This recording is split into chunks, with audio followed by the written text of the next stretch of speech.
Salut tout le monde et bienvenue dans cette actualité lore où on va détailler les différentes parties de l'histoire de l'âge de Sigmar en rapport avec les différentes sorties des Las Vegas Open 2025.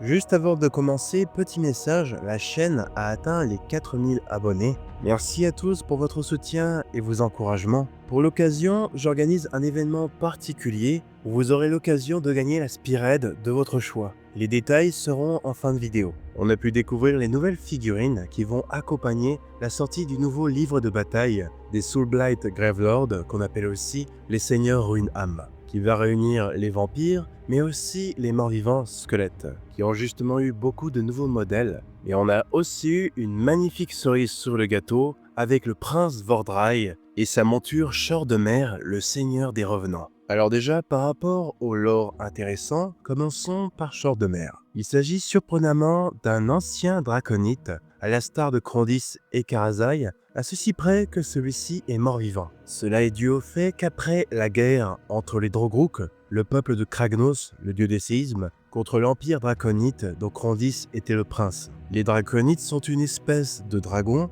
qui serait selon certaines croyances descendante de Dracosion, le grand drac céleste. Chaque draconite sont des êtres extrêmement intelligents, à la même façon que d'autres espèces humanoïdes, comme les Doardins, les Aelfes et les humains. Chacun d'entre eux ont de grandes affinités avec la magie et étaient si prometteurs que le seigneur Croak lui-même a accepté de leur enseigner certaines choses. Un empire entier de ces créatures est donc naturellement devenu une puissance majeure dans le cœur des contrées de Gur. Il n'était égalé que par un seul autre peuple, celui des Drogrook.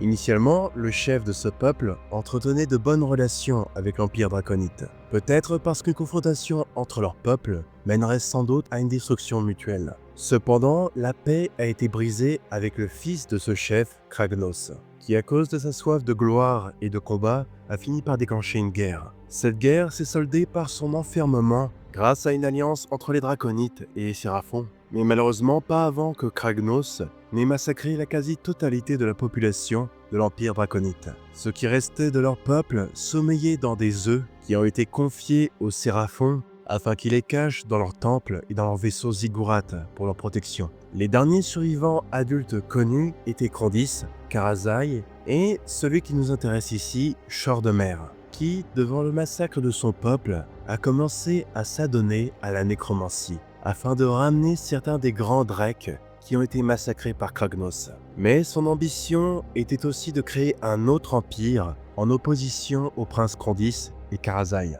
Il y avait donc tout de même une soif de pouvoir derrière ses intentions. Alors qu'il s'apprêtait à accomplir un rituel pour rassembler son armée de draconis morts-vivants, il a été interrompu par Krondys, qu'il a châtié en le condamnant à la non-vie. Par la suite, Char de Mer a été approché par le grand nécromancien Nagash, qui lui a offert une seconde opportunité de ramener ses congénères tombés en échange de ses services. Grâce à cela, maintenant, nombre de ces villes Drek peuvent être aperçues aux côtés de différentes armées de la mort. Personnellement, je trouve vraiment leurs figurines magnifiques et j'ai été très agréablement surpris qu'on puisse voir d'autres draconites à taille adulte, car pour autant qu'on sache, les seuls draconites vivant à cette taille n'étaient que Krondys et Karazai. Tous les autres qu'on peut voir aux côtés des Éternels sont très jeunes, à l'exception particulière de Ktorak, le compagnon d'Ionius Cridborn, qui a pris de l'âge de façon accélérée suite à avoir été exposé à de fortes quantités de magie d'améthyste. Maintenant que l'on a des draconites morts-vivants, je me demande si on verra dans le futur d'autres types de draconites. On sait déjà qu'il y a certaines variations qui sont dues à l'affinité que les draconites ont avec la magie. Ils sont capables d'absorber les différents vents de magie et changent physiquement en fonction de ces types d'énergie. Krondys, par exemple, a une certaine affinité avec Azir et crache des éclairs. Karazai est plus sauvage et lié à Gur. Donc peut-être qu'au fur et à mesure, on va découvrir différents types de draconites, d'une manière similaire aux dragons de l'Ancien Monde. Et qui sait, pourquoi pas même un draconite du chaos. Avec le temps, Char de Mer a réalisé que le grand nécromancien ne lui permettra sans doute jamais de régner sur son propre royaume. C'est peut-être pourquoi son chemin l'a amené à s'allier avec le prince Vordrai, qui est connu pour avoir certaines tensions avec Nagash, du fait d'un passé un peu tumultueux, dirons-nous. Car on dirait pas comme ça, mais le prince Vordrai a failli tuer Nagash une bonne fois pour toutes. Il est même sans doute l'un des êtres qui a été le plus proche d'accomplir cet exploit. Il a eu cette opportunité durant le siècle rouge, après la bataille des cieux brûlants, où Nagash a abandonné le panthéon de l'ordre face au chaos mené par Archaon. Il a fui vers Shaish, le royaume des morts, pour renforcer ses défenses. Cependant, le grand nécromancien a été surpris lorsque le grand sénéchal exalté de l'Apocalypse l'a attaqué lui directement. Oui, le karma existe. L'affrontement entre le chaos et la mort a duré un certain temps jusqu'à la bataille des cieux noirs, où Archaon a fendu le crâne de Nagash avec la tueuse des rois. Cela n'a bien évidemment pas détruit le grand nécromancien, mais l'a rendu extrêmement vulnérable. C'est là qu'entre en scène le prince Vordrai qui était présent à la bataille.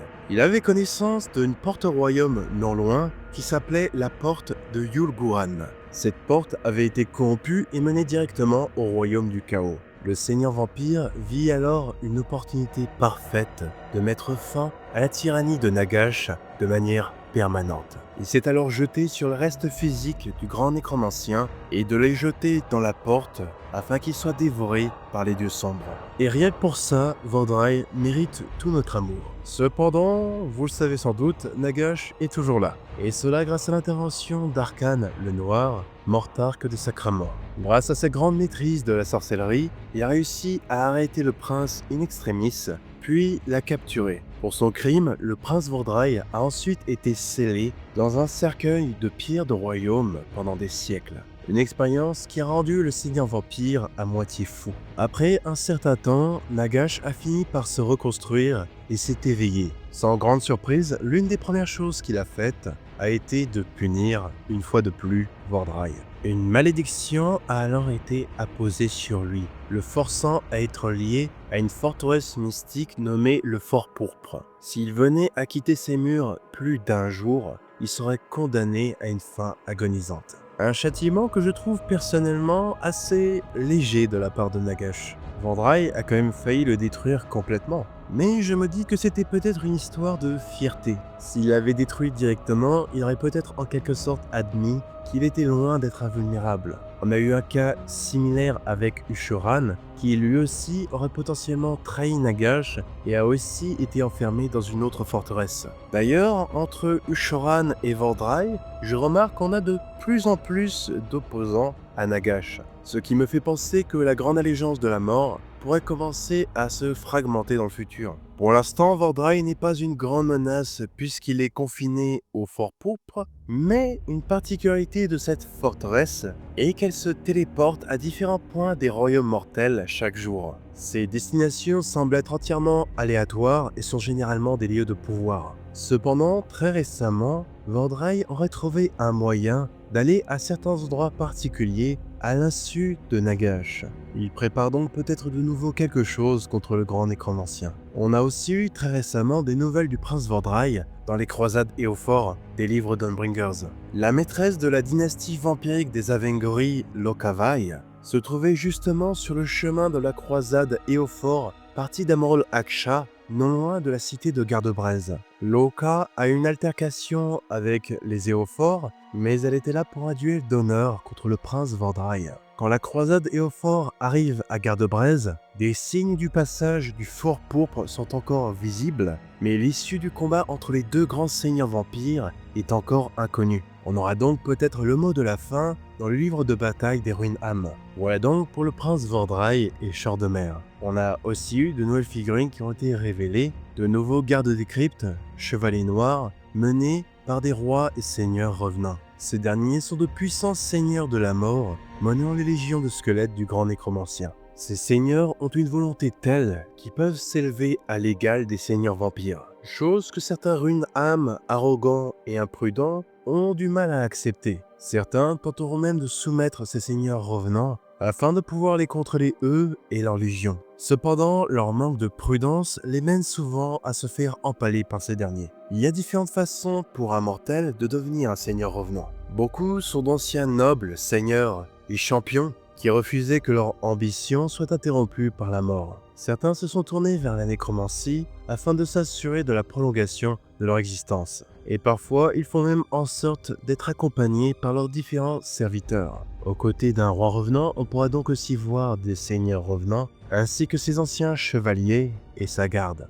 Pour les autres sorties, on a aussi eu un omnibus qui a été annoncé, qui réunit différentes histoires autour des Runam. On commence d'ailleurs à avoir beaucoup d'omnibus et je me dis que ce serait vraiment le moment de commencer à les traduire en français. Ça permettrait de le faire de manière groupée. Rien n'a été annoncé dans ce sens, mais on peut espérer. Aussi, une figurine de Malénette, l'ancienne compagnon de Godrek, a aussi été révélée. Enfin, on a eu une petite roadmap sur les potentielles sorties futures avec quelques teasers. Les prochains livres de bataille qui sortiront seront les Ionettes et les Antonuits. Il y a ensuite 3 fragments d'images qui semblent teaser les livres de bataille suivants. La première semble être celle d'un bouclier de guerrier de corne, et j'avoue avoir assez hâte de voir le livre des lames de corne, car il apporterait sans doute la nouvelle forme de Korgoskul en prince démon, qui a réussi son ascension à la fin des croisades Éophore. Ensuite, il y a quelque chose qui ressemble à un Aether Andrin, ce qui nous indique des Caradrons,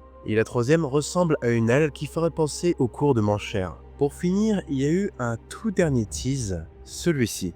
2 yeux verts bleus très particuliers, ce qui semble être le contour d'une partie d'un visage et d'étranges choses qui pendent. Et là, pour le coup, j'ai vu beaucoup de théories différentes. Personnellement, l'une de mes premières suppositions aura été d'y voir quelque chose de mécanique. On le voit beaucoup dans les yeux, ce qui pourrait utiliser des créatures construites qui pourraient appartenir soit aux Doardins du chaos, avec des êtres similaires aux Gdaï, ou alors à l'espèce de golem qui a été créé avec Grugni et qui pourrait aussi arriver avec une nouvelle faction de Doardins. Même si je pense qu'il y a plus de chances qu'on voit les Doardins du chaos avant, car il y a beaucoup d'insinuations à eux dans le nouveau lore. Une autre théorie que j'ai vue qui pour moi a un peu moins de chance, mais qui est peut-être possible, et que cela pourrait être Malérion qui arriverait avec les fameux Umbranet, les elfes des ombres. Beaucoup attendent cette armée, et par rapport à la couleur des yeux, je peux un peu comprendre d'où ça vient. Cela dit, par rapport à la forme des pupilles, j'ai un petit doute. Dites-moi donc les théories que vous trouvez les plus plausibles ou partagez les vôtres. Maintenant, pour les vêtements où vous aurez une chance de gagner la spirette de votre choix, ça va être assez simple. Ça va être un événement créatif où vous allez pouvoir écrire une musique en rapport avec le lore de l'âge de Sigmar. Quelques couplets avec un refrain devraient suffire. Ensuite, il faudra générer une musique sur le site de Suno en choisissant le genre musical qui vous intéresse. Il faudra que la musique dure entre 1 et 5 minutes et vous n'aurez ensuite qu'à partager le lien de votre musique sur le Discord dans le salon événement 4K Musique Suno. Le lien du Discord est dans la description. Chaque personne ne peut participer qu'une fois et il faudra présenter votre musique avant le 16 février. À la suite de quoi, tous ceux qui auront participé auront une chance de gagner la Spearhead de manière aléatoire. Aussi, on va écouter toutes les musiques qui auront été faites en live et le top 5 sera publié sur la chaîne. Le but de cet événement est de créer quelque chose que la communauté pourra apprécier tout en attirant peut-être de nouvelles personnes vers les royaumes mortels. Ceux qui suivent les lives ont peut-être déjà entendu la musique d'intro qui a été faite justement avec Suno. Je mettrai d'ailleurs différentes versions de cette musique comme exemple aussi dans la description. Aussi, j'aimerais préciser que Suno utilise l'intelligence artificielle. Je comprends que cela puisse ne pas plaire à tout le monde, car l'IA peut prendre des opportunités aux artistes, que ce soit dans la musique ou d'autres domaines. Même si je compatis à cette problématique, dans le cas de l'âge de Sigmar, il n'est pas encore énormément connu en France. Je pense donc que cet événement pourrait apporter plus d'engouement autour d'AOS et motiver de la créativité. Aussi, si les auteurs des musiques donnent leur consentement, on pourra peut-être inviter des musiciens à couvrir certaines musiques. Merci d'avoir regardé la vidéo jusqu'au bout. Si elle vous a plu, comme d'habitude, s'abonner, la cloche, liker, un petit commentaire, ça prend quelques secondes, c'est gratuit et ça aide énormément la chaîne. Merci à ceux qui le feront. Et merci aussi infiniment à ceux qui soutiennent la chaîne en utilisant le lien partenaire dans la description ou en rejoignant la chaîne en tant que membre ou sur Tipeee. Sur ce, je vous dis à la prochaine dans les royaumes mortels.